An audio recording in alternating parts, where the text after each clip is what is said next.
নমস্কার, আমি সাধনা। আজকের বানাবো কুমড়ো আলু ছোলা দিয়ে একটা নিরামিষি তরকারি রেসিপি। এই তরকারিটা লুচি, রুটি, পরোটা বা খিচুড়ির সঙ্গেও ভালো লাগে।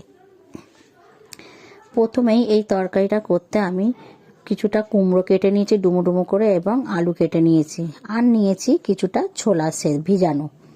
এবার গ্যাসে কড়া বসিয়ে দিয়েছি। কড়াটা গরম হতে আমি তেল দিয়ে দিলাম। আমি এটা সর্ষের তেলে করছি।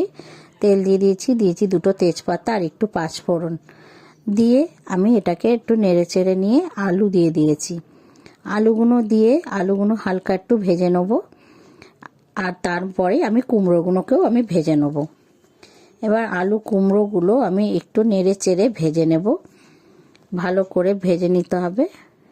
ভেজে নিয়ে এর মধ্যে আমি ছোলাগুলোকেও দিয়ে দিলাম, আর দিলাম এর মধ্যে পরিমাণ মতন লবণ আর একটু হলুদ দিয়ে ভালো করে আমি সব কিছু ভালো করে নেড়ে চেড়ে ভেজে নেব।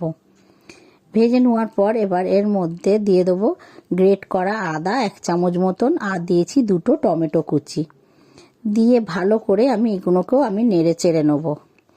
নেড়ে চেড়ে নিয়ে যখন আদার গন্ধটা চলে যাবে তখন দেবো এর মধ্যে 1 চামচ লঙ্কার গুঁড়ো, 1 চামচ জিরের গুঁড়ো, 1 চামচ ধনিয়া গুঁড়ো, আর দেবো একটু কাশ্মীরি লঙ্কার গুঁড়ো, আর দেবো এর মধ্যে পরিমাণ মতন হলুদ আর লবণ।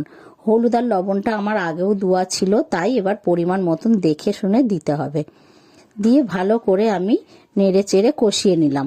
নেওয়ার পরে আমি আরও একটু জল দিয়ে আরও একটু ভালো করে কষিয়ে নেব। কষিয়ে নিলে তাহলে ভালো করে মশলাটা কষানো হয়ে যাবে, গন্ধটাও থাকবে না। এবার পরিমাণ মতন জল দিয়ে দিতে হবে। জলটা দিয়ে একটু আমি ফুটিয়ে নেব। ফুটিয়ে নেওয়ার পরেই আমি ভালো করে এবার চাপা দিয়ে ভালো করে আমি এটাকে ফুটিয়ে নেব।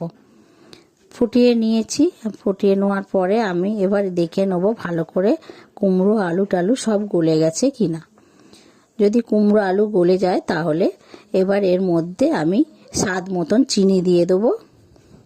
চিনি দিয়ে আর দেবো এর মধ্যে একটু ঘি। আমি 1/2 চামচ মতন ঘি দিয়ে দিলাম, আর দেবো স্বাদ অল্প একটু গরম মশলার গুঁড়ো দিয়ে ভালো করে নেড়ে চেড়ে নেব। নেড়ে চেড়ে নিলেই আমার কুমড়ো রেসিপিটা কমপ্লিট হয়ে যাবে। আপনাদের যদি এই কুমড়ো রেসিপিটা ভালো লেগে থাকে তাহলে একটা লাইক, কমেন্ট, শেয়ার করে দেবেন, আর সাবস্ক্রাইব করে আমার পাশে থাকবেন। যদি ফেসবুকে দেখেন তাহলে আমার পেজটাকে ফলো করে রাখবেন।